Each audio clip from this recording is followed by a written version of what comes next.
Have you ever encountered something strange or unexplainable in the woods that you wanted to subdue?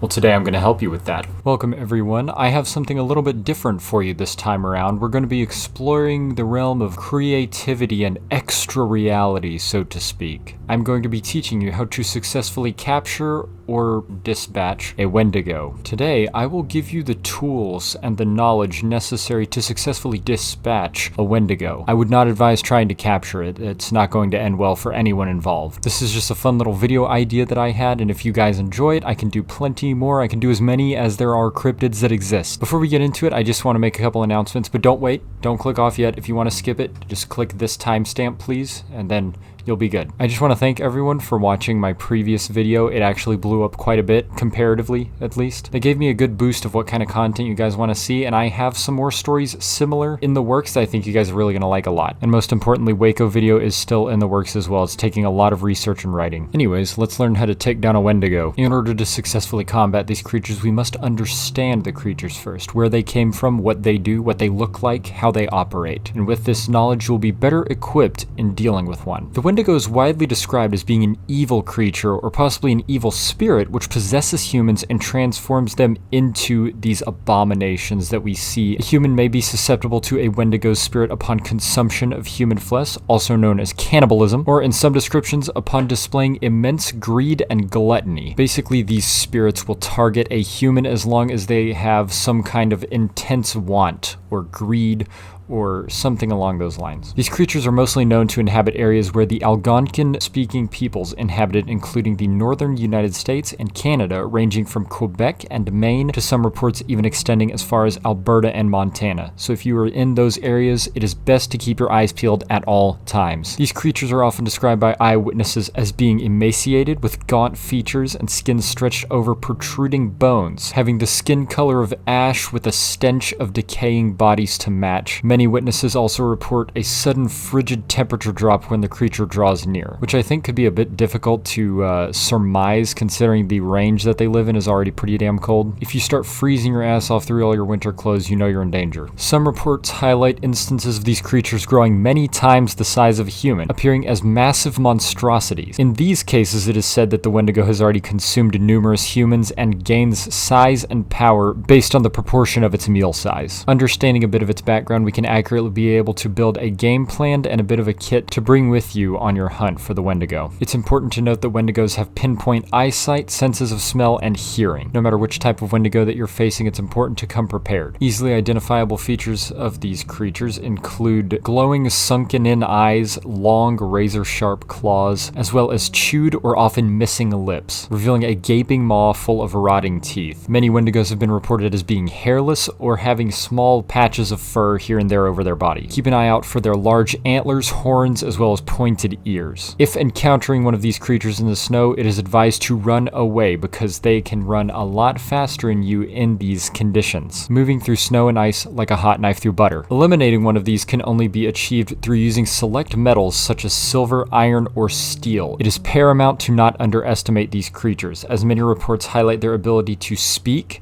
taunt, and negotiate just as a human would. Exercising extreme caution is paramount when dealing with these. Now, as far as actually hunting them, from the research I've gathered, I've surmised that it would be wise to do a recon mission first to scope out the area and possibly figure out what size of creature you're dealing with. You shouldn't have too many people on this team. You want to keep a low profile and move quickly. I would suggest no more than 3 people, maybe with a few people back at base camp to check in on you every now and then. Make sure you haven't been eaten yet. It's a very good idea to bring short-range communication as well as some kind of electronic hearing protection. Anything that you can use to bring your own hearing up to the level of the creatures is going to give you an advantage. You're going to need to pack light and do not under any circumstances stay overnight. However, it is important to be prepared for an overnight stay just in case. Even though in my personal opinion it'd be much more worth running away in the dead of night than attempting to camp in this thing's territory. Bring your standard IFAK, something like that for first aid, but do not bring anything like a plate carrier. Bring a chest rig at most. You may want to pack an extra tourniquet as well in case things get a little hairy and someone is missing any appendages. As you're not looking for a fight, you still need some kind of self-defense. I would suggest a higher caliber, something like a .308. Just remember using something either dipped in silver or made of steel. I would suggest M80 as its steel full metal jacket will suffice. Now I know what some of you gun guys are about to say, but it's a copper casing, what are you talking about? I'm specifically referring to RWS M80 ammunition, and on their website they specify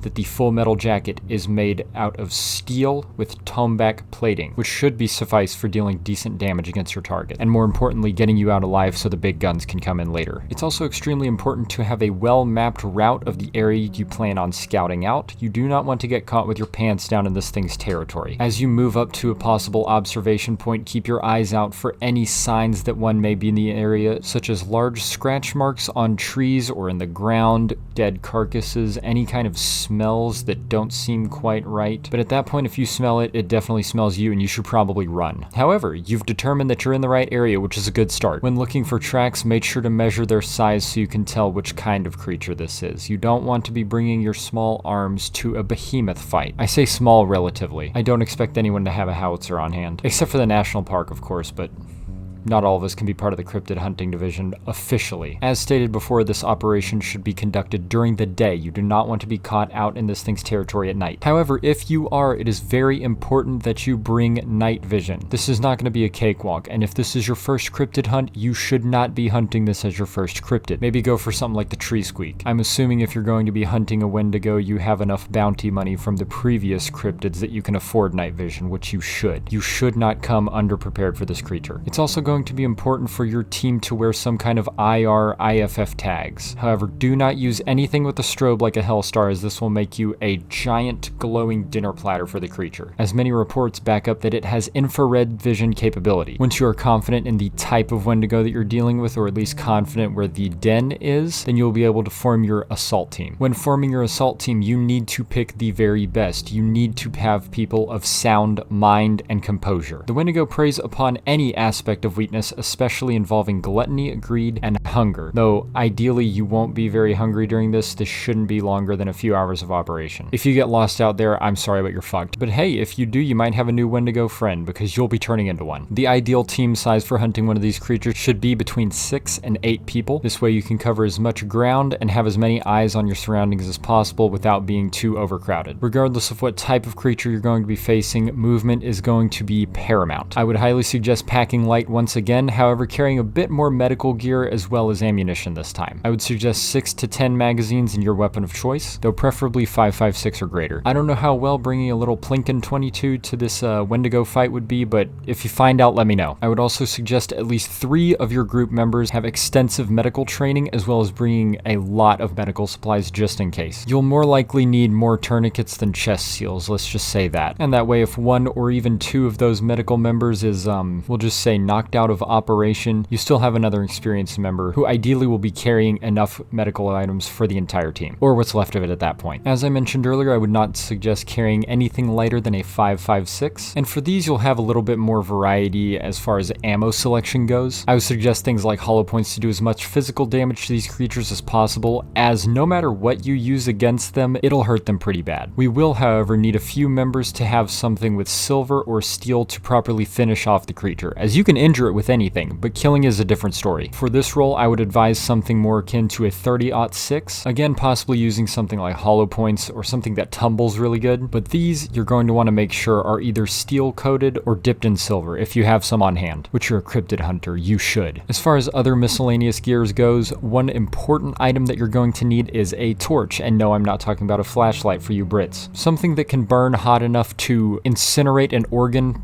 preferably, or maybe even just start a fire. As long as you have enough heat that you can make something else hot enough to incinerate the heart of the Wendigo, because that's how you're going to be able to eliminate this creature. Obviously, you're going to need various navigation tools, maps, compasses, things that make sure you can get back home. It's also important to have a bug out plan and some meeting places and fallback locations as well, in case things go absolutely haywire and your entire group gets separated. This is also another reason why it is always wise to have short-range communications. Any other gear is entirely discretionary based upon where and when this assault might take place. Again, I am emphasizing emphasizing this once more, do not engage this creature after nightfall. If you're out all day searching for it and it starts to get dark, just turn around and try again tomorrow. However, if you are being preyed upon by the creature when night falls, this is where your night vision and IFF tags come in. With something small like an IFF tag, you're already going to be standing out a bit, as it can smell you and hear you and see you from much farther than you can smell, hear, or see it. The little IFF tag there is not going to make much of a difference. As I said before, capture of these creatures is ill-advised for smaller teams like this. Remember that these creatures are very cunning and extremely unpredictable. Eliminating the threat as soon as possible is paramount to not only your safety, but everyone in the surrounding community who hired you to take this thing out. When encountering a normal or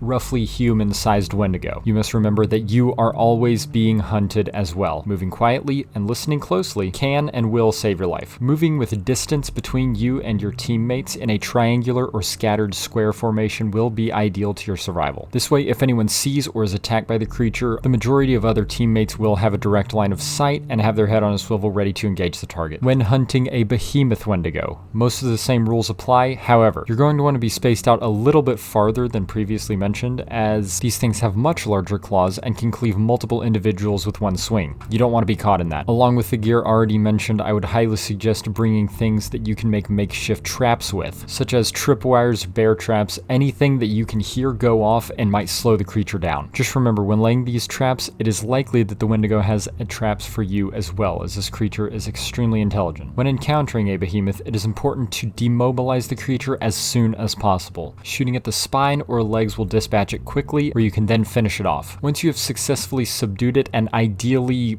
cut off most if not all of its limbs, you're going to need to dissect it, pull out the heart, and incinerate it as soon as possible. This is the only way to free the Wendigo spirit and banish it back from whence it came. During this process, it is also extremely important to maintain sound mind, as while the spirit is out of its host, it will be looking for another one shortly before returning to the ether. And remember, kids, when encountering the supernatural, you not only have to fight a physical but psychological battle. And if all goes according to plan, you will have your very own Wendigo mounted on your hunting lodge. If you end up taking down a behemoth and need the whole thing taxidermied, I know a guy. That about wraps up our parameters for engaging and hunting a Wendigo. If you learned anything new, make sure to hit that like. Comment what you learned. Comment what you already know. Did I get anything wrong? Am I missing something? Let me know. I would certainly appreciate it. If you guys like this type of video, I would be more than happy to make more. It was pretty fun to make. I feel like there is some holes that I'm just missing, and hopefully with your help I can fill those in. However, next video will be back to my normal content, but if you guys like this, like I said, let me know in the comments, and I will see you in the next one. Bye bye!